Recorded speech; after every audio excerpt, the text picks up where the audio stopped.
Hi, all. My name is Steve Bromwich, Executive Director of the Maine Historical Society. It's my pleasure to welcome you here this evening. I want to thank David Freidenreich for his willingness to be with us. I think it's going to be a great evening and interesting conversation.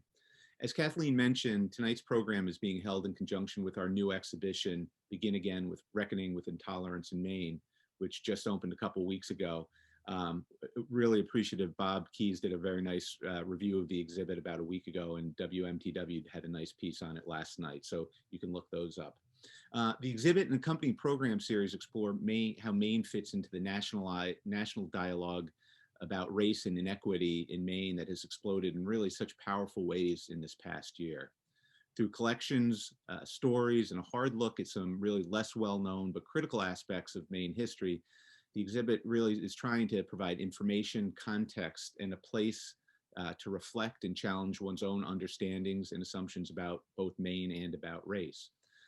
It's got very strong community component. It was curated by three community curators in Artilly Lasky, Darren Renko, Crystal Williams, and Ann Gass, who brought some wonderful diverse perspectives to it. And there are many, many community advisors who have been part of the process as well. I encourage you, there's a great, the panelists, the curators, excuse me, did a panel a couple weeks ago that's available on our website, and it'll give you a great insight into how we've gone about it, what some of the context, content and themes are about it. So you might want to check that out. They also did a really nice blog. But tonight it's really an honor to have David Freidenreich with us here this evening. David is the Pulver Family Professor of Jewish Studies at Colby College, where he serves as director of the Jewish Studies program and associate director of the Center for Small Town Jewish Life. He directs Colby's Maine Jewish History Project, whose website features dozens of essays on Maine's Jewish history. David received his BA from Brandeis University, his PhD at Columbia, and rabbinic ordination from the Jewish Theological Seminary. We also had a great opportunity to collaborate about 10 years ago. There was a great community effort that put together something called the Maine Jewish History Initiative, and it featured a couple great conferences, day-long conferences, one at Bates, one at Colby, that really brought together a lot of perspectives, stories, and resources. And maybe when we get a little farther in the program, we'll share some of the places you can go to learn to look at more.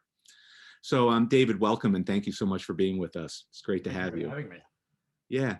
So David, as we've been talking, we're in a moment now when Mainers and Americans are grappling really intently with issues of intolerance and inequity. Much of that dialogue, I think, has been prompted by the murder of George Floyd, obviously, but it seems it has also kind of triggered interest and commitment to addressing issues of discrimination much more broadly. And I think that's one of the inspiring and interesting things about this moment. So I think that's one of the real themes we want to get into tonight. But first, I'm wondering if you could just, there's been a thriving Jewish communities in Maine going way, way back. And I thought it might be nice if you could just start by giving us an overview of some of that history and characterize the experience of Jews in Maine. Sure. So let me just start with the framing that you set up. Jewish history is very much shaped by issues of discrimination. But American Jewish history is also shaped by dynamics of overcoming discrimination, of finding inclusion. And I think both of those dynamics are key to understanding the history of Jews in Maine. When Jews immigrated to the United States, beginning already in the colonial period and accelerating in the 19th century, and really the largest number in the late 19th and early 20th centuries, they were coming for a lot of the same reasons everybody else comes to America, and by extension, everybody comes to Maine, which is seeking a better life for themselves, for their kids, economic opportunities, quality of life in all respects. Jews were also fleeing persecution. Jews were less likely than other immigrants to look back fondly on the whole country, to return home if things proved challenging in the United States. They might move around within the US until they managed to find their niche, but they were committed to making America work for them. And many of them found that Maine was a great place to do that. Well, Many is a relative term because the vast majority of Jews who moved to this country settled in metropolitan areas. Um, Maine was off the beaten track, but a handful of Jews throughout the decades, especially those coming from Northern European countries, places with similar climates, they were looking for a place that felt like home. They found it in Maine. Interesting. And how did they Jews tend to navigate a kind of an insular Yankee culture and a largely rural geography? I mean, you mentioned, the large numbers in urban area, the large concentration or perception of larger Jewish populations in metropolitan areas. How did that play out differently in Maine? What did it look like? What were some of those opportunities they were finding, and where were some of those communities really thriving? So the economic skill set that Jews came with when they immigrated to the United States, they tended to have skills in commerce. Many of them were peddlers and small scale merchants back in Germany, Poland, Russia, Lithuania. Of course, the ones who were successful as merchants in the old country stayed. They might have moved from, a village in Germany to a big city. They might open a bigger store. It was the poorer Jews who came to the US, but they too were merchants, or maybe they were tailors. And so Jews who came to the United States would set up clothing factories. They would go peddling on the roads, selling clothing and other dry goods, not foods, but things that would make your life better. And the Jews who moved to Maine did so primarily as peddlers. And then once they saved up enough money, they became small town merchants. And within Maine itself, they replicated the national trend. You have the highest percentage of Jews in the larger communities. So Portland became a larger center of Jewish life. Lewiston, Auburn, Bangor, but there were Jews scattered throughout the state. Many times, running a small store in Livermore Falls, for example. Jews who would go door to door throughout the backcountry during times when it was challenging for people to come into the metropolitan areas themselves. Jews kind of functioned like Amazon. It was home delivery. And in doing so, they brought the latest technology, the latest consumer goods from the urban areas into the rural hinterlands. Interesting, great. And can you talk a little bit, how their patterns, I think another theme we'll get into and out of is just, Maine identity, and just how their experiences, track the development of the paper industry or the woods industry, and just how it kind of intersected with kind of the big Maine themes in the development of the Maine economy. Yeah, you can see a lot of those trends. Bangor is a really good example of that. The first organized Jewish community in Maine was established in 1849 in Bangor. At the time, Bangor was the largest lumber port in the country.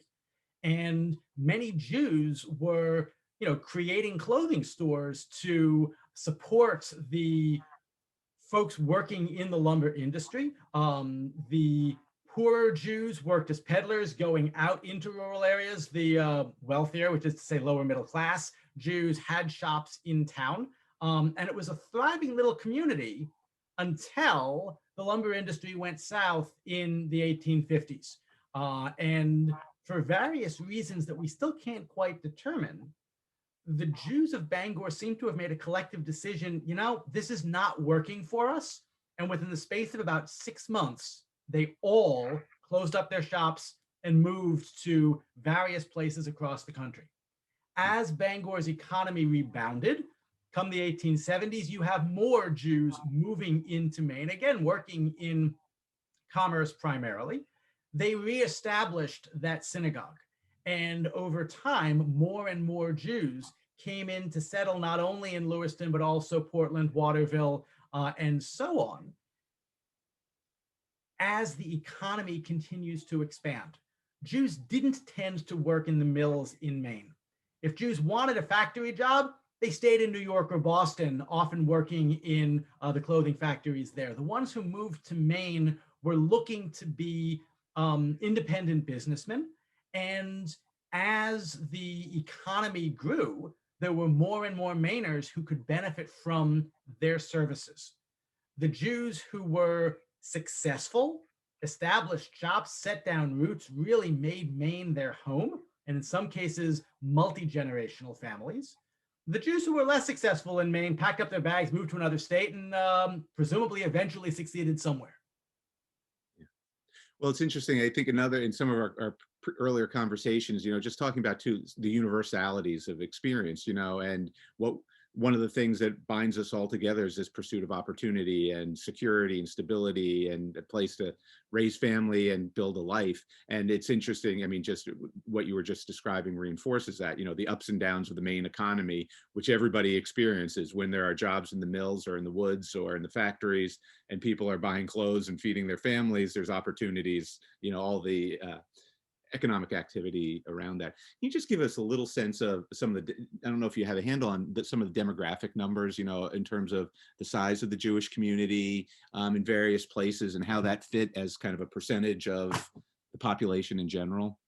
Sure. The first time we have some real hard numbers on that is for 1930. And in 1930, I would guess that there were about 5,500 Jews throughout the state of Maine. That is 0.7% of the total population. If we think back to Bangor in 1850, when the first Jewish settlement was created, in 1850, 99.5% of Mainers were either native-born American or came from English colonies. The very fact that these Jews weren't native speakers of English set them off from the larger population. By 1930, there were other non-native English-speaking immigrants. Of course, you've got the huge Franco community coming in, but also a variety of other European immigrant communities. And at that point, Jews were part of a much more multi-ethnic, multilingual immigrant community. But never a very large one. By the way, today, to put it in perspective, roughly 1 to 2% of the state's population is Jewish. So it's interesting just that timing of first having the census numbers and such in that time period of the 1930s, because that's right on the heels of, again, I think this effort to put Maine in this national dialogue, coming off the heels of the teens and the 20s, when there was, a very large, strong, high percentage of Klan participation in Maine. And no, it was not primarily directed at African Americans, but it was about anti-Irish, anti-Catholic. And so maybe you could talk a little bit about explicit and inexplicit, in more subtle ways, just the nature of anti-Semitism in Maine historically, over time. Sure. Again, let me start in Bangor in the 1850s, because it's a very different model there. Yeah.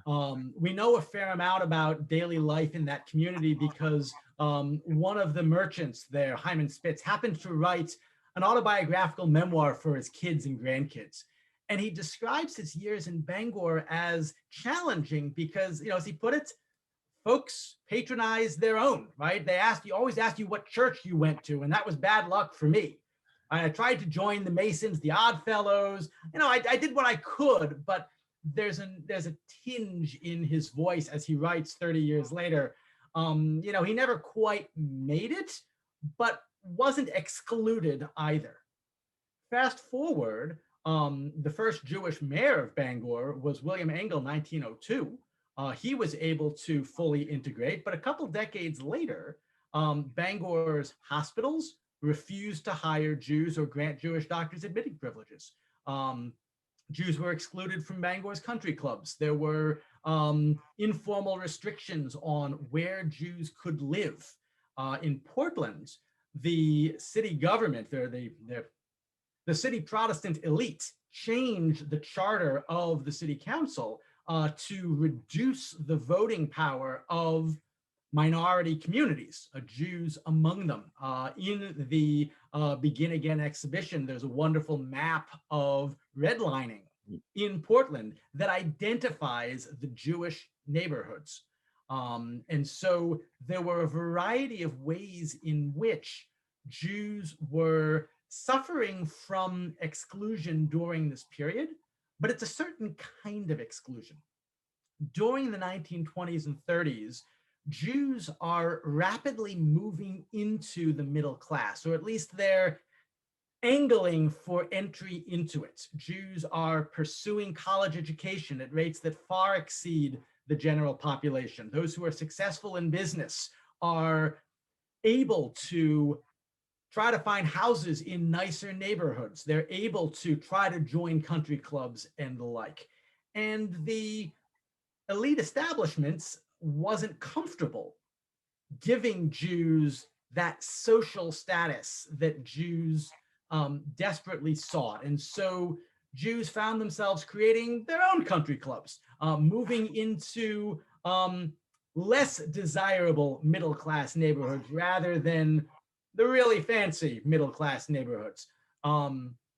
Jews were systematically excluded in college admissions processes. So maybe they didn't go to Bowdoin, but they went to Colby or University of Maine. They found ways to advance their own goals, to succeed by their own terms, despite the very real experiences of discrimination that they experienced. And there are a variety of oral histories that recount the ways in which Jews growing up, for example, in the Munjoy Hill neighborhood of Portland during the 1920s and 30s experienced discrimination from their classmates, just in the neighborhood. Boy, there's so many directions to go here. We had an interesting conversation recently, and you were talking about different strategies that different communities, ethnic groups had to respond to discrimination. And you mentioned a program you were recently part of, and you talked about the mobility available to Jews, a willingness to move for opportunity, whether that was to school or for a job. And then you were holding it in juxtaposition to indigenous people, and say the Wabanaki, who being connected to a specific place is so profoundly important and fundamental to who they are, which takes the mobility strategy out of it. Can you just talk about that a little bit? Sure. So let me back that up a minute. I said that Jews are attending college in really high rates. To put that into perspective, about 60% of college-age Jews in Lewiston, Auburn in 1930 were in school. That's in contrast to, if I'm not mistaken, maybe 25, 30% of the total Auburn population and only 13% of the Lewiston population. Why are Jews going to college at rates that others can't possibly imagine? One is that Jews have more resources. They're working in businesses rather than working in factories. And so they've got more income coming in. And also it's more flexible hours. Factory workers often had to pull their kids out of high school to go work in the mills. And when you work in the mills, you can't also get a high school education. When you're working in a store, you can work in the store after school hours, you can work on weekends. And so Jews were able to balance helping their family economically and pursuing their own education. But it's not only that.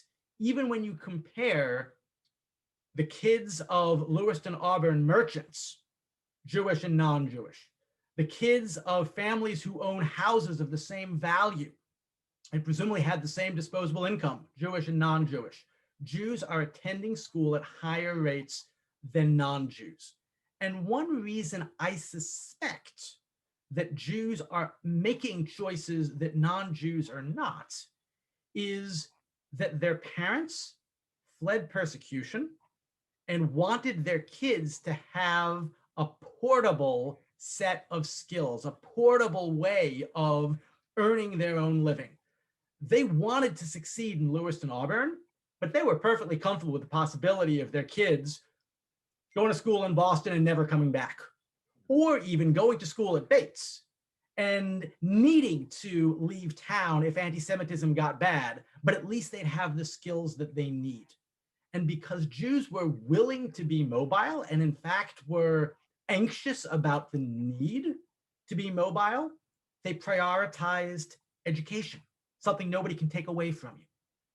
Other communities, for a variety of reasons, and the Francos are one, the Wabanaki are another, different reasons behind it, very much invested in this is our place. I'm going to die in the place I was born. I am part of this local community. And when you're grounded in a community, having portable skills is simply not as much of a priority. You make different kinds of decisions with the resources at your disposal. Even the more affluent Yankee merchants in Lewiston, Auburn, didn't feel the need for their kids to pursue a college education. Lewiston was their home, right? This is their place. They're confident that their kids are going to inherit their own status in town. They don't need more than a high school education to take over the business. And so they didn't make those same decisions. They didn't need to. Fascinating. Something else we talked about was, I think, because it gets at it, because Maine has such a distinct sense of place that people feel such an affinity for and a connection and a pride in being from wherever they come from it. Can you talk a little bit about that sense of, amongst the Maine Jews, the sense of identity of being a Mainer versus being a Jew, and how those two have interplayed and kind of shaped a distinct Maine Jewish identity? Sure, yeah, and I would question the verses Okay. because they are, Jews in Maine are very much Jewish Mainers in the same ways that they are very much Jewish Americans.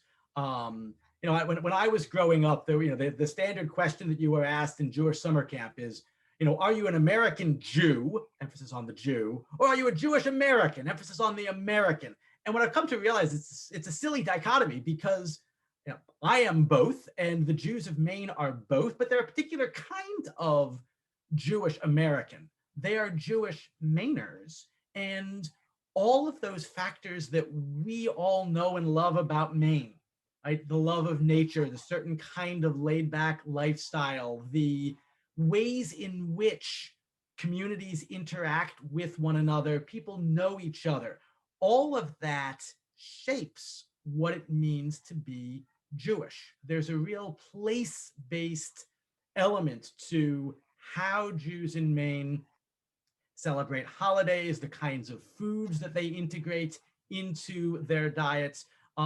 That's different not only from, the obvious counterpart, Southern Jews, totally different culture, but even New York or Boston Jews. And that sense of local place is really important in how Jews past and present made decisions about what it means to be Jewish, about how to spend their time together in religious communities, cultural communities, and so on. That ties to something else we had talked about, which is institutions and strategies for dealing with exclusion or discrimination. And you mentioned earlier the creation of own institutions and own golf clubs and own community centers.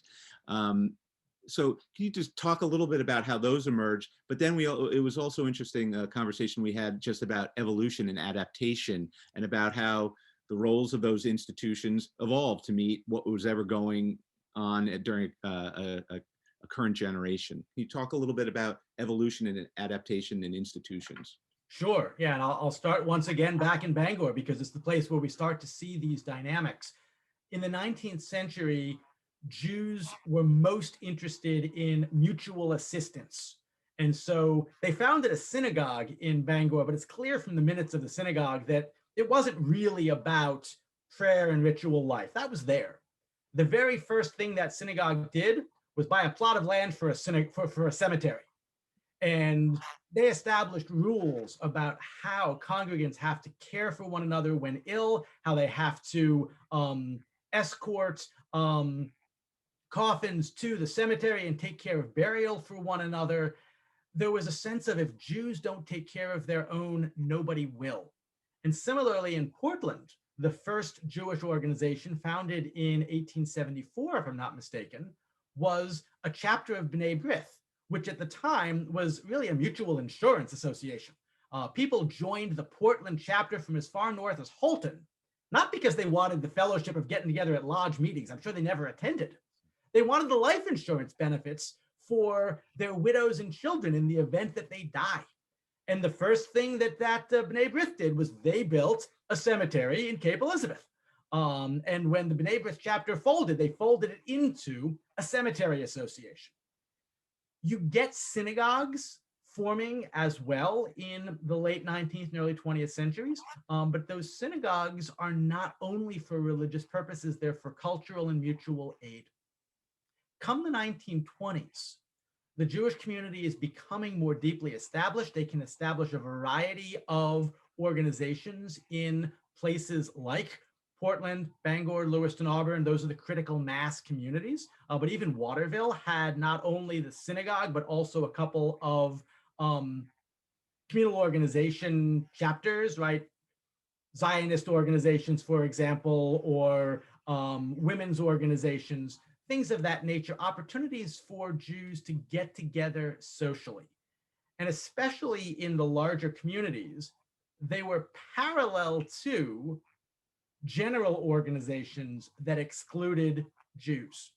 And so if the Jews can't get into the regular country club, they create their own Jewish country club. And 1920s, 30s, 40s, there were easily a dozen or more Jewish organizations in Portland, in Bangor. Bangor, I believe, by 1950 had 16 different Jewish organizations, and a sizable percentage of the Jewish population was a member of at least 3. As the barriers started to fall, beginning after World War II, as Jews and Christians are serving and dying side by side in the trenches, there's a real shift in attitudes toward the place of Jews.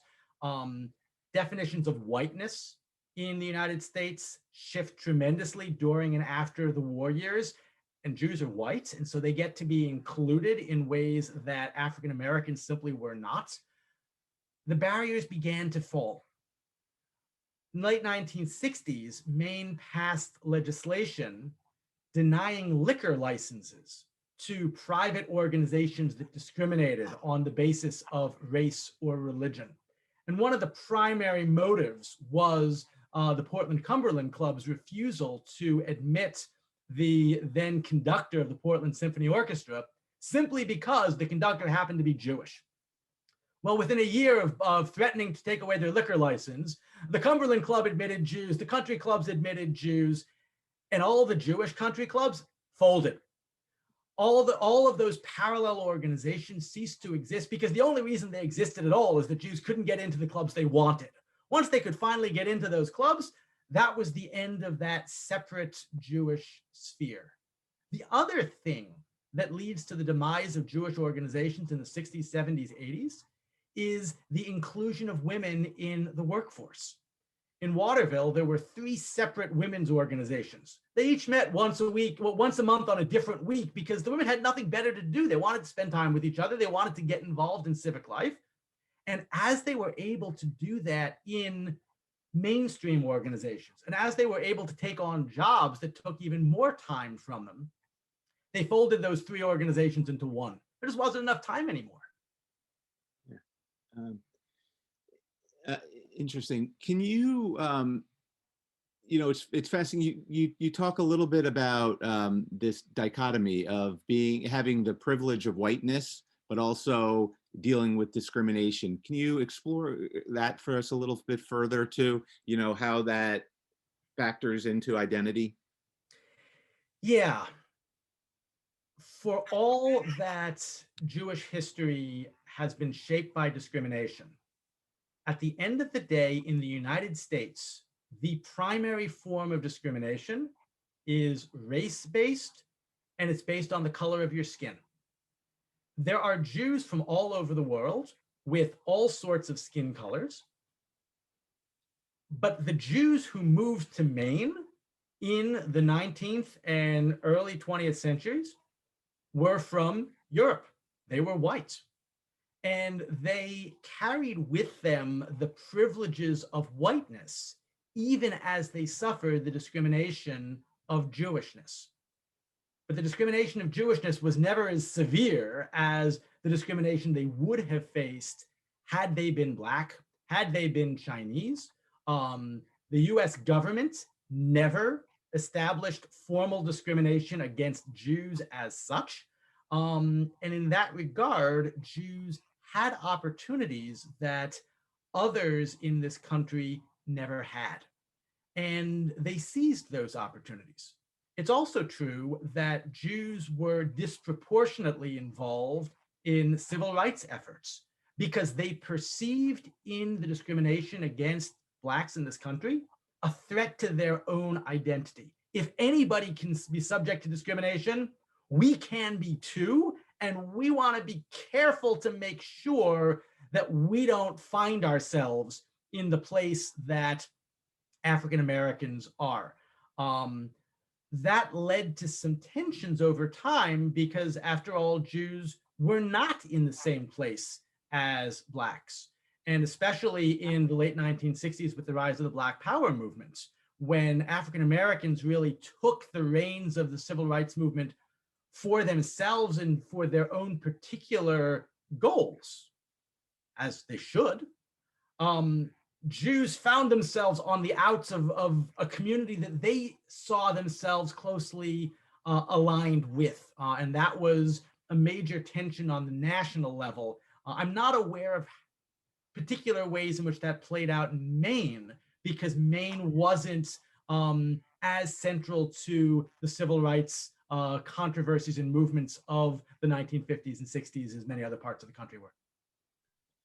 It's an interesting kind of theme to kind of bring it up to the contemporary moment too. And again, in this national moment where there seems to be broad attention to discrimination and inequity across wherever and however it happens to a certain extent.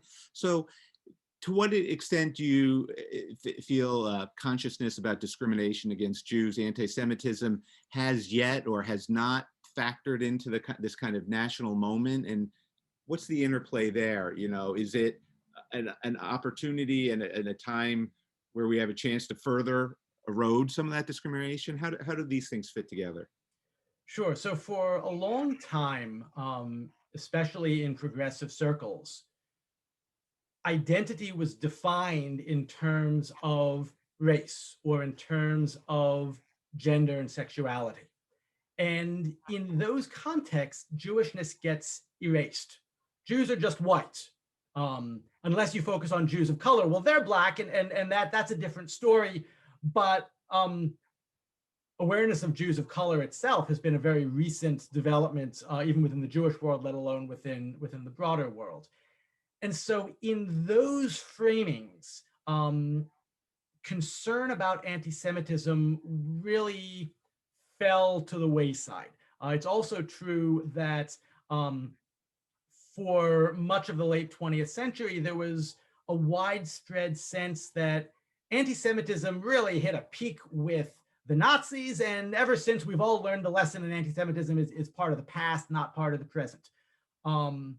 Unfortunately, anti-Semitism has been on the rise in recent years, especially in the last 6 or 7. And in this country, we've been seeing it, among other places, at the Charlottesville Unite the Right rally of 2017. The Jews will not replace us. And that was a real wake-up call, not only to American Jews, but also to others who combat discrimination. At Colby, where I teach, folks began to list Jews among minoritized communities within the student body in 2017, 2018. That was not the case in previous years. So there is an increased attention to the ways in which Jews too are subject to discrimination. At the same time, the situation for Jews is complicated by the Israel-Palestine conflict. This spring when violence flared up once again, there were a number of incidents on campuses in Maine, as well as campuses across the country, that made Jewish students feel deeply, deeply uncomfortable, even in some cases felt that their physical safety was at risk because many supporters of the Palestinian cause took out their anger against the Israeli government on Jews within their own community. And that is an issue of rising concern. I want to kind of step back to the history for a minute. And one of the ways I think we're all fortunate is there has been a huge effort to document Jewish history in Maine, over the last decade or two. And there are a lot of resources. I first want to ask just a couple questions about some of the references you made, because it's fascinating. You mentioned that the journal or the memoir kept by the guy in Bangor. Where is that? Where does that live, and where can people access that? So Hyman Spitz's memoir has been published in part. The Bangor section can be found in a collection edited by Jacob Rader Marcus. There's a footnote to it in my article, Making It in Maine, published by Maine History in 2015. And you'll find a couple of the key extracts from that there. Also on Hyman Spitz and his generation, this past year in the bicentennial issue of Maine History, I published a co-authored piece specifically on 19th century mutual aid work, and you'll find more information about that document in that article. By the way, you can find both of those articles and many, many more works by myself, by students, by community historians on the website of Colby's Maine Jewish History Project. It is web.colby.edu/Jews in Maine. The other website that I would encourage you to check out for really primary sources about Maine's Jewish history is the website of Documenting Maine Jewry. It's mainejews.org. Both of those websites are great repositories of data and analysis to try to understand who are the Jews of Maine, what have they done, how are they participating in the life and culture of the state. The grassroots work and Harris Gleckman's efforts, I mean, it's remarkable. I mean, that's where this history and stories become so intimate, because this is the story. It's got just countless stories of individual families and people and businesses in communities literally around the state, and so it really percolates up from the grassroots. It's a really incredible resource. And there's also some nice resources on our Maine Memory Network, which kind of tries to put all of that into a kind of the broader Maine context. So useful. And then you were, I think of, are there other places where there are particularly strong collections? Bangor Public Library, where are the mother loads of resources you have found, whether for the Bangor community or Lewiston, Auburn? So I'm glad you mentioned Harris Gleckman. His work has been incredible. I also want to give credit to Maine Historical Society, to the Maine State Museum. Within the last few years, the statewide historical organizations have really begun to focus on the Jewish dimensions of the state's history and have been able to take this grassroots work and expand it further, and that has been incredible. The Bangor Public Library does have some good repository material for that community. The Lewiston Public Library, similarly. A fair amount of that material has been digitized and is available on either Documenting Maine Jewry's site or on the Colby site. I found some good stuff at Maine Historical as well. The other piece, a lot of fun to play with actually, for the 19th century data about Jews, because these Jews were predominantly in commercial fields. I found myself researching credit reports from the 19th century that happened to be housed at Harvard, and just flipping through these old handwritten documents to see the ways in which the financial folks of the day perceived the creditworthiness of Jewish merchants in their midst. You really get some interesting flavor at that local level. Yeah, you mentioned the red line documents in the exhibit here, and I mean it's just breathtaking. I mean, just how institutionalized and subtle and not so subtle it is. It's really quite fascinating. Yeah, it's not subtle at all. The Yeah. documents, you can find easily, resorts that advertise Hebrews not welcome. Hmm. And in fact, Maine was the most discriminatory of states when it came to resorts and hotels that publicly refused to serve Jews and Blacks during the 1950s. And the sources you're finding for that is the advertisement and stuff. It's funny. I haven't heard enough about that. In that period of time and that overt discriminatoriness. Yeah, So, that particular that data point about Maine being the worst came from an Anti-Defamation League study that was put out in the 1950s, where I think their research method was calling up hotels and asking for reservations, and they did it across the country and compared the state by state data. You can find a reference to that in my 2015 Making It in Maine article. okay. So, David, what are you working on these days? What research do you know that's going on relevant to Jews in Maine? What are the opportunities? Where do we need to dig deeper? So one area that I'm really interested in is exploring that college attendance material further.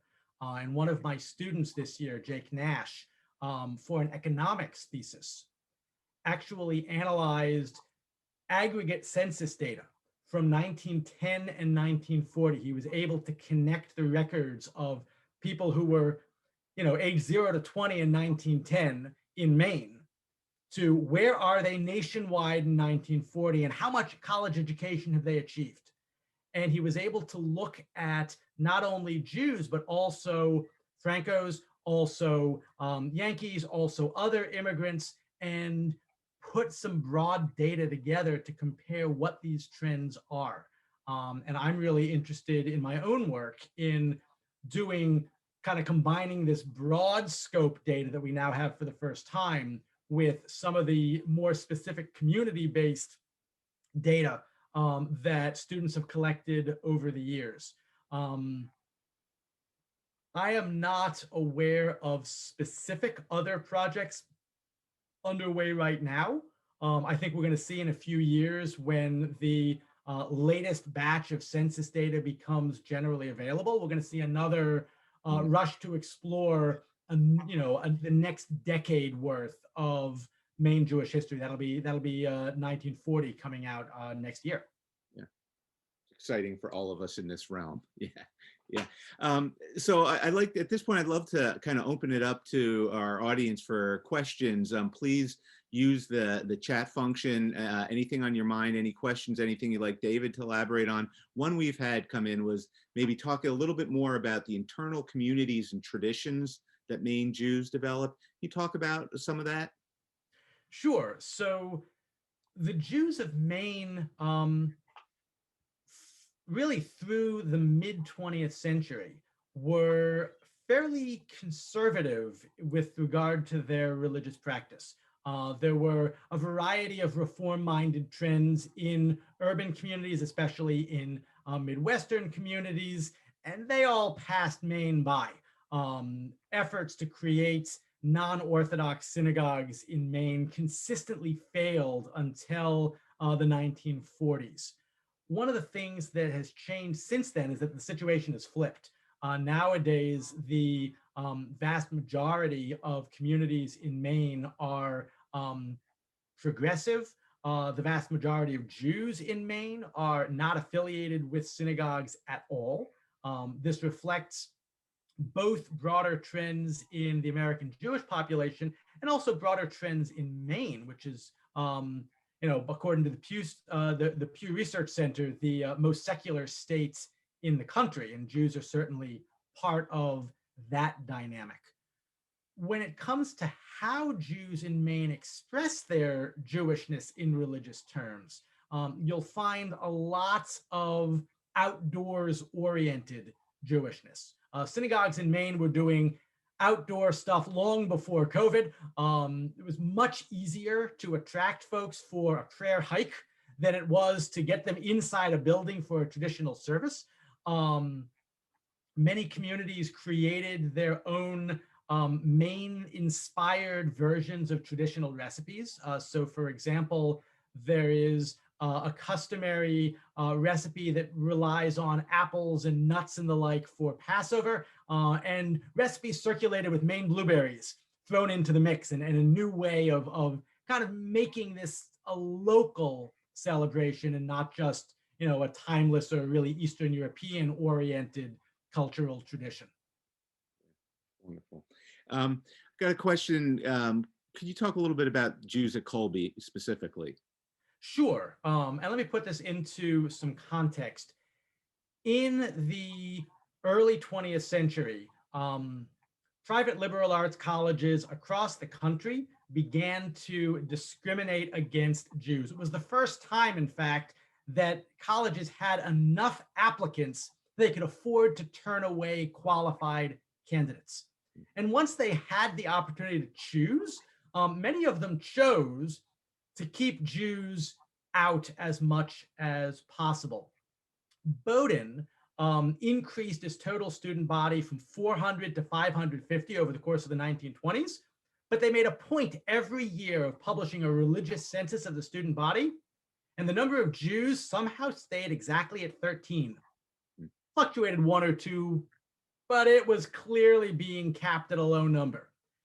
Bates actually published an internal memo justifying, look, we are a Christian institution.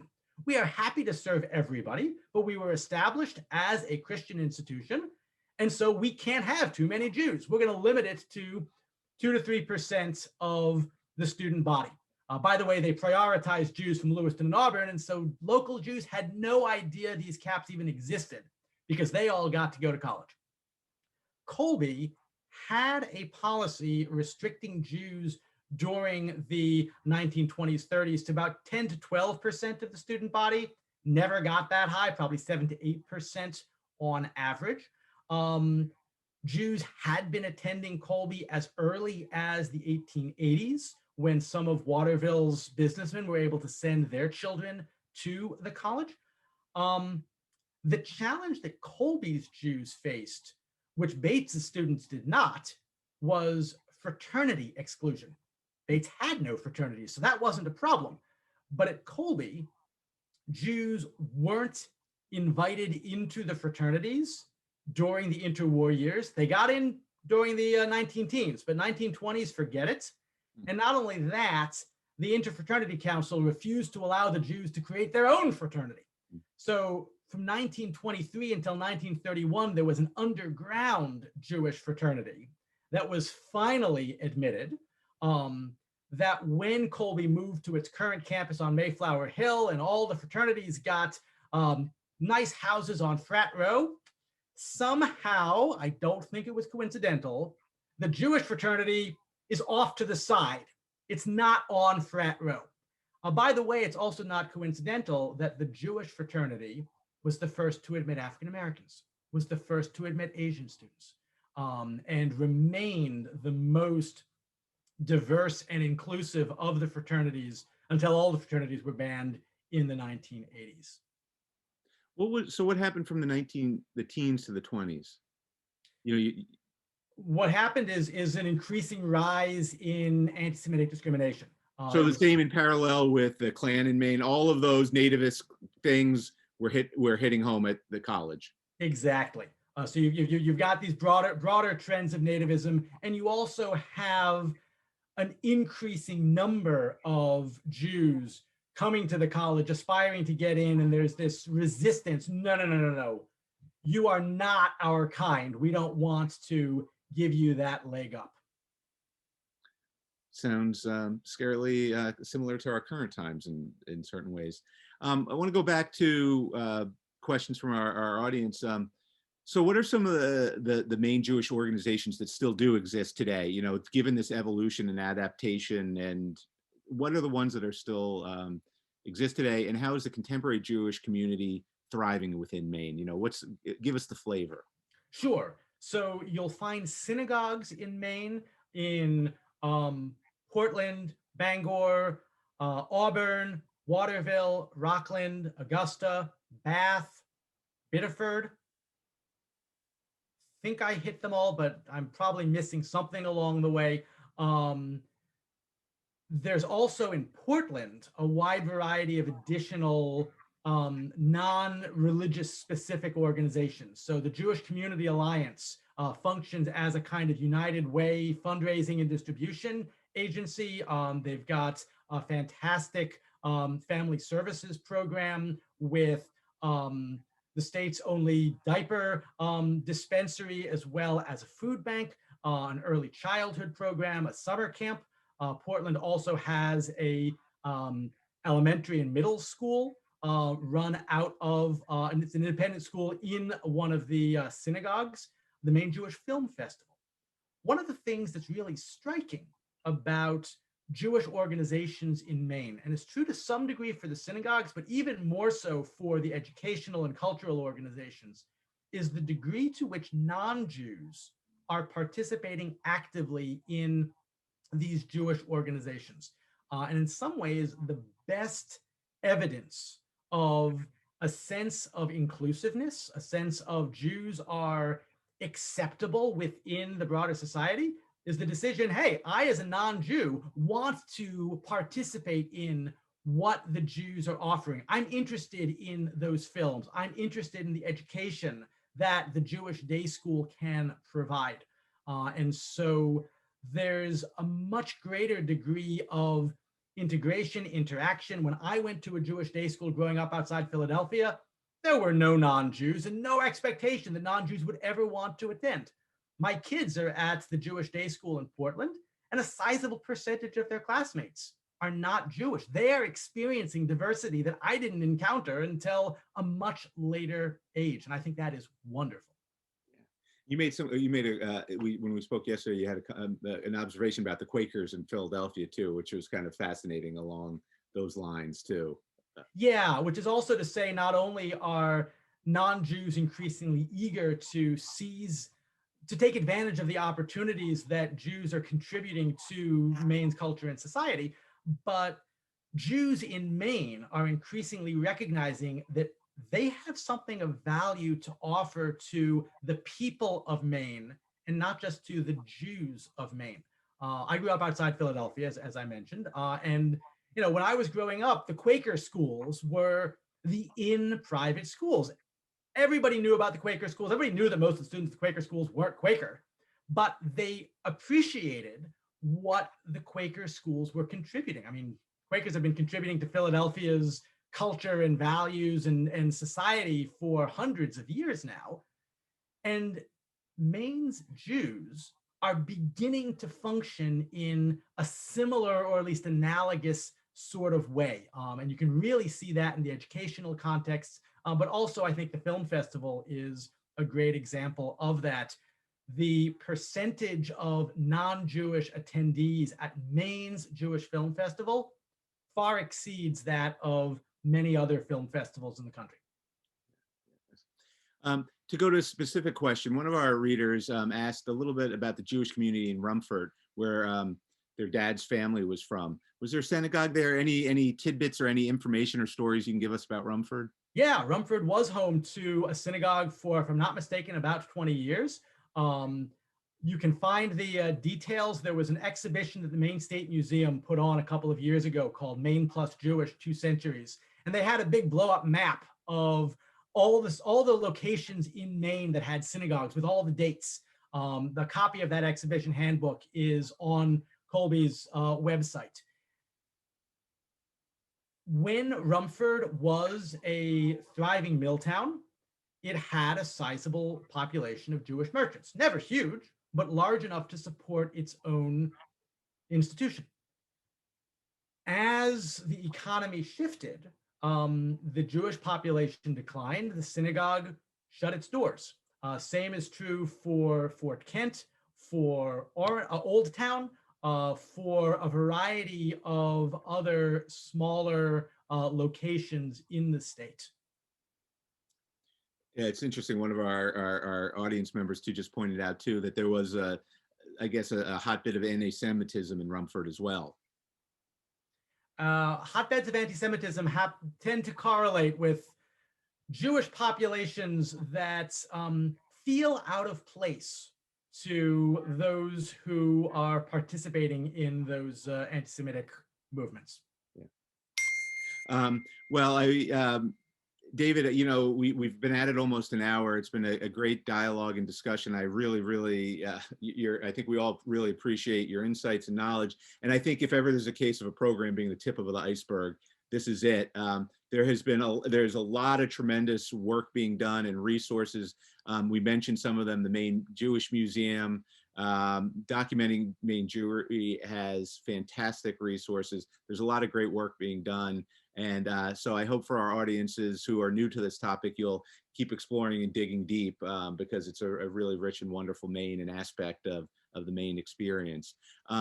If for those of you who are interested in programs like tonight's, Zoom has provided a great opportunity to have ongoing dialogue about some of these really important and challenging topics around Maine and Maine's identity and discrimination and equity. All of those that we've been doing over the last year or so are available on our website. So at any time, we call it MHS On Demand, go and peruse though. There's lots of great perspectives being shared. So please also visit our website and look for what's upcoming. David, just again, on behalf of all of us, I just want to say thank you. Your work you've been a leader in this research and work, and it's been a tremendous resource to us as an institution. I think everybody who's interested in history in Maine. So thank you, thank you, thank you. Any final thoughts or notions you'd want to share? No, I just want to thank you again for the work that Maine Historical Society is doing. I want to thank everybody for taking the time to come on such a beautiful evening. I hope that we all continue to explore what it is that has made Maine what it now has become, and to think about the ways in which we can draw on that to help Maine become what it is that we all hope that it can and will become. There's a lot of richness to our past and a lot of great promise in our future. Yeah, David, I'm glad you made that point because I think that is fundamental to MHS's, you know, our approach to history, which is recognizing the incredible contribution that everybody who is touched to the state makes to Maine's identity and well-being, and looking at history as this thing that really shapes the moment. And I think the power in this cultural moment that we're going through as a country, you know, is now as we enter Maine's third century, this really is the opportunity to find a vision that we all share and participate and shape to ensure Maine's vitality and richness going forward that includes all of us and really goes from there. So thank you, David. Thank you for everybody for participating. As Kathleen mentioned, this should be online to be seen again in a couple weeks. And we look forward to seeing everybody again real soon. Thank you.